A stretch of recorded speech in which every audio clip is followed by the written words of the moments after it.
Bueno, con una noticia de último momento, así concluye esta conferencia de prensa mañanera. ¿Cómo consigue Univisión este tipo de circunstancias, de exclusivas, de cartas, y etcétera?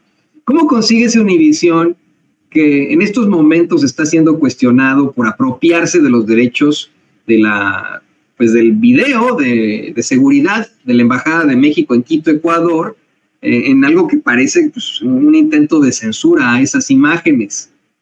Fíjese que Jessica Cermeño, o Jéssica Cermeño, porque así escribe ya su nombre, Jéssica Cermeño, con acento y todo, regresó a la conferencia de prensa mañanera representando al Univisión de Jorge Ramos, el payasito de la tele, pero con un planteamiento que me parece muy interesante, muy fuerte, y hasta loable, si usted gusta, loable en medio de una circunstancia que ha resultado controvertida y en la que pues los fachos han tomado partido en contra de México y a favor de un gobierno que pues no es reconocido ya por nadie más, no es apoyado por nadie más, y me refiero al del junior fascista que desafortunadamente gobierna Ecuador, a Daniel Noboa, y quien, bueno, pues está enfrentando a las de Caín en estos momentos. Es hasta criticado por la BBC, que también es de derecha, ¿no?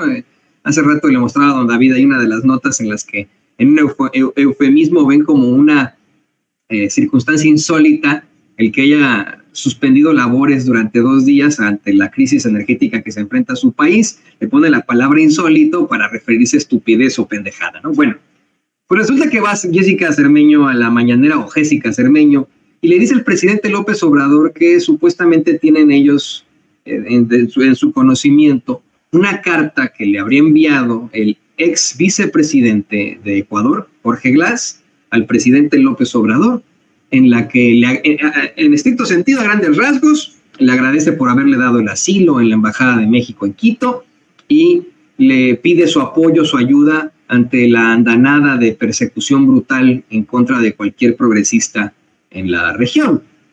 Es una carta que, según Cermeño, también le envía de puño y letra al presidente de Colombia, Gustavo Petro, y al presidente de Brasil, a Luis Ignacio Lula da Silva.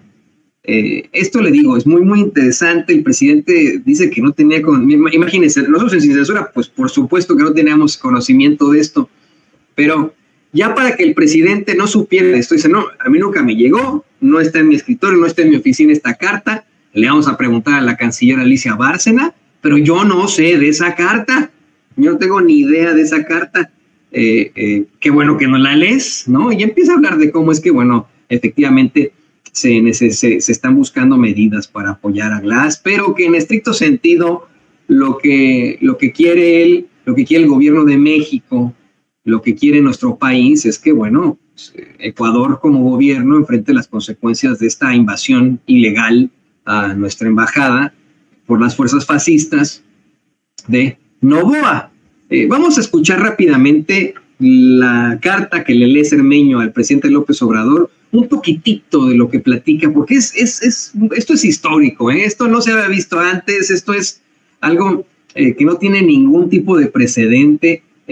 Por ahí mucha gente nos ha estado mandando mensajes asegurándonos que ya han habido otro tipo de enfrentamientos en embajadas. Sí, mire, por ejemplo, hace algunos años el escándalo de Hillary Clinton es que se le metieron ahí a la embajada de Benghazi, incluso asesinando diplomáticos estadounidenses, pero eso fue en medio de una trifulca, en medio de disturbios allí en Benghazi, ¿no?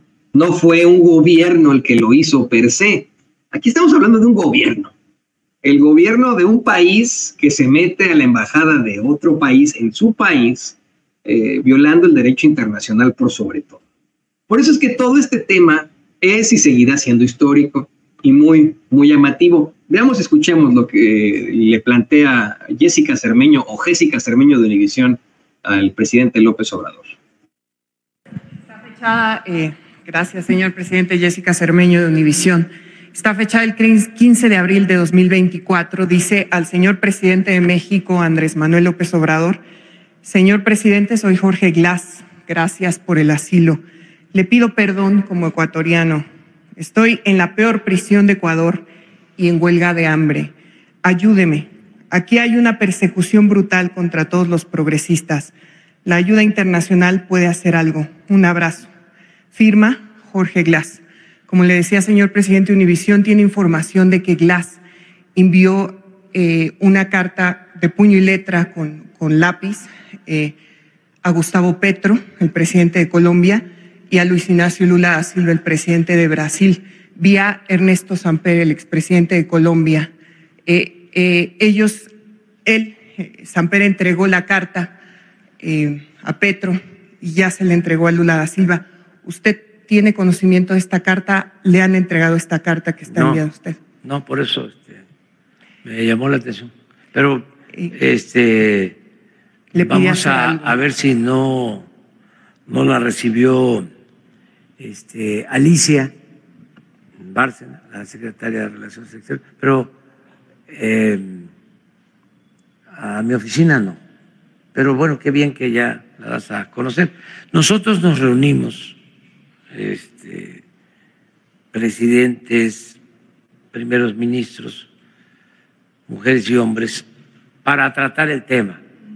Hace poco, antier, ¿no? Sí, en una videoconferencia, y se trató el tema ampliamente. Esa es nuestra postura. Ahí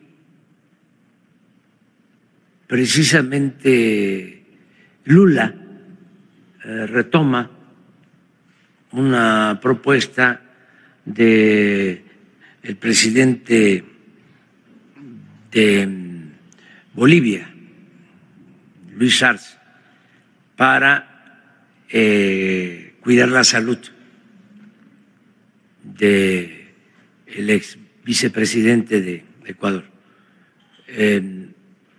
Y se plantea el regreso al estado anterior a la toma de nuestra embajada. Es decir, que se le regrese a nuestra embajada o que se le dé el salvoconducto para regresar para venir a México o a cualquier otro país. Eso se planteó. Nosotros no nos oponemos a eso. Sin embargo, no es esa nuestra única demanda. Nosotros lo que queremos es que resuelva la Corte Internacional de Justicia, porque hubo una violación flagrante a nuestra soberanía y al derecho internacional. Son dos cosas: el derecho de asilo, en este caso para el ex vicepresidente Glass, que estaba en nuestra embajada y fue sacado por la fuerza de nuestra embajada, violando normas internacionales y el derecho de asilo, que México siempre ha defendido.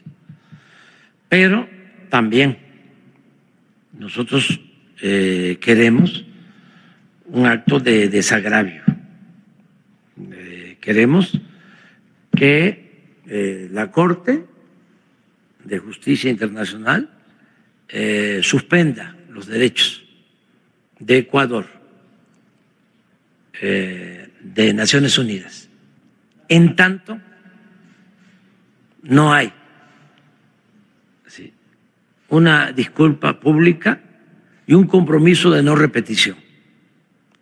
Primero.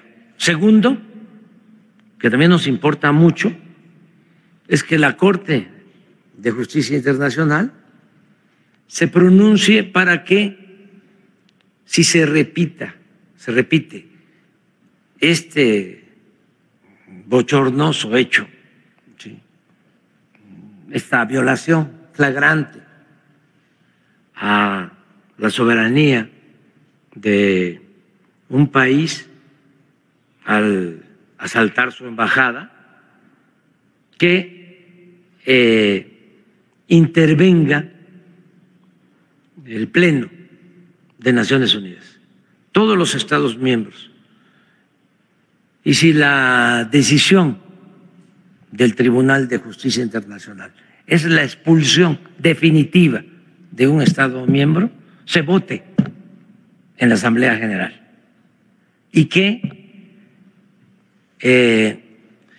no se puede ejercer el derecho de veto que tienen 5 naciones, algo que, por cierto, es obsoleto, porque tiene que ser la Asamblea General de Naciones Unidas la que resuelva sobre estos casos. Es decir, son medidas muy duras, muy duras. El presidente López Obrador una y otra vez ha dicho que este no es un problema con el pueblo ecuatoriano. Lo mismo hizo Lucho Arce al hablar en esta cumbre de la CELAC, el presidente de Bolivia. Seguro que no se trata de una circunstancia en contra del pueblo de Ecuador, sino en contra de su gobierno. ¿Por qué las sanciones son así de fuertes, así de duras? Porque lo requiere el personaje, lo requiere este sujeto que tienen como presidente, que está verdaderamente haciendo, pues, está incurriendo en circunstancias terribles. No sé si don David pueda retomar, pueda recobrar ese artículo que le mostrábamos hace rato de la BBC de Londres. Mire, la BBC de Londres últimamente ha exhibido su capacidad facha, su capacidad de derecha gruesa, ¿no? Al ponerse completamente del lado del Estado genocida de Israel, el Estado de Israel que está cometiendo un genocidio en estos momentos, nada más y nada menos que la Franja de Gaza, asesinando hombres, mujeres, niños y niñas, mujeres embarazadas. Y bueno, hemos visto las acciones de la BBC. Pero imagínense que hasta la BBC cuestiona durísimo en estos momentos a ese junior que usted tiene en pantalla. Dice, la insólita decisión de Ecuador de suspender durante 2 días la jornada laboral por la crisis energética que vive el país. Bueno, por supuesto que como medio de comunicación tiene que tener eufemismos, no puede ser como en Sin Censura. Yo digo, aquí en Sin Censura somos criticados constantemente por el uso de groserías y etcétera, por hablar las cosas como son, sin pelos en la lengua, porque así hablamos los seres humanos. Pero bueno, en esos medios le van a poner insólita decisión en lugar de muy pendeja decisión, como lo están viendo en su pueblo. Está siendo terriblemente criticado en estos momentos Daniel Noboa. No se puede tener de alguna otra forma más información en cuanto a encuestas o en cuanto a apoyo de la población a Noboa en estos momentos, porque hasta cierto punto, como ocurre en muchas partes de Latinoamérica, los medios están controlados por entidades gubernamentales o bien por la misma derecha, esa ultraderecha que lo mantiene este tipejo en el poder. Por eso es que llama mucho la atención que haya sido Univisión parte de esta esfera del poder, de este aparato de la derecha, que el que lleve con Jessica Cermeño la carta supuestamente que escribe Glass de puño y letra al presidente López Obrador. Nosotros esperamos, por supuesto, que se le libere a ese ex vicepresidente, pues por mucho que tenga acusaciones, sus derechos fundamentales han sido violentados. Y en algo que los fachos no pueden explicar, no pueden contrarrestar cuando uno se los explica. Por mucho que ellos digan que se trata de un delincuente o no, es el país anfitrión, el país que otorga el asilo, el que determina si esa persona a la que se le concede el asilo tendría algún tipo de problemáticas criminales, delincuenciales, habría cometido algún tipo de delito. ¿Por qué? Porque si es un perseguido político, pues obviamente está huyendo de sus perseguidores políticos en determinado país que le van a inventar cosas. Por eso el derecho internacional es claro, ¿no? O sea, pero bueno, ahí está la Convención de Viena, ahí es clara la Convención de Viena, y por eso es que Jorge Glass tendría en todo caso que tener su asilo restituido en definitiva. Preocupa muchísimo esto que cuenta de cómo es que pues a los progresistas se les está persiguiendo de manera brutal en el mundo, especialmente en esa región, ¿no? Así que bueno, pues de eso estaremos muy pendientes. Pero ¿sabe qué? Hablando de cuestiones internacionales, creo que vale la pena que hoy también